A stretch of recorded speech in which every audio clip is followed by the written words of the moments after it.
This video demonstrates active stiffness and damping control in a single revolute joint. Stiffness control and damping control are subsets of impedance control.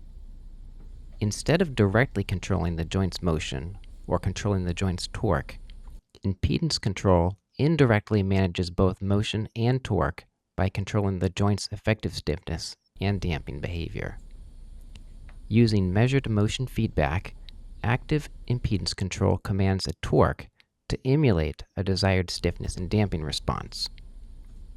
The total impedance behavior will depend on the impedance of the actual mechanical system and the active control behavior.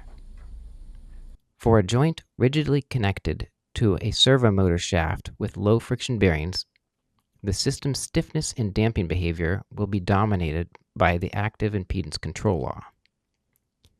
Here is a linear impedance control law, where T is the torque commanded to the servo motor, theta is the actual measured angular position of the joint, theta D is the desired equilibrium position set by the controller, K theta is the desired effective angular spring rate, and C theta is the desired effective angular damping coefficient.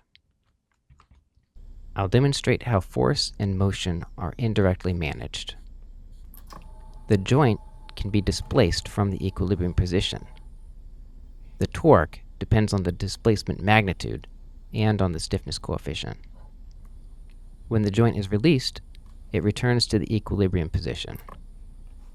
A new equilibrium position can also be specified. It does not necessarily reach that position if an obstacle is in the way. The settling time depends on the stiffness and the damping coefficients.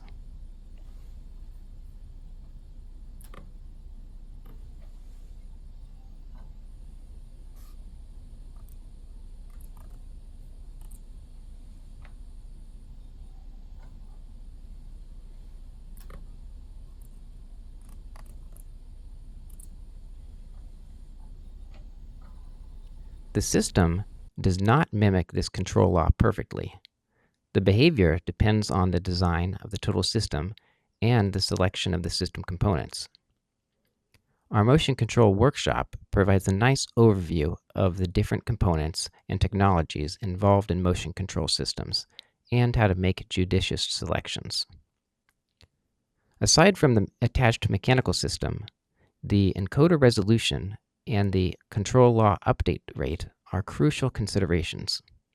If not adequately selected, the control law will use measurements that are too noisy or too out of date to provide stable control of the system. These selections also limit the range of acceptable stiffness and damping coefficient values. If the damping coefficient is set too low, the system will become unstable.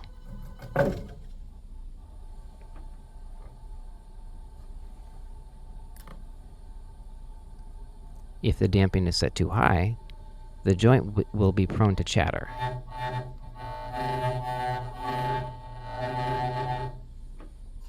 The limits of the damping coefficient depend on the stiffness coefficient. The higher the stiffness, the smaller the acceptable range of the damping coefficient.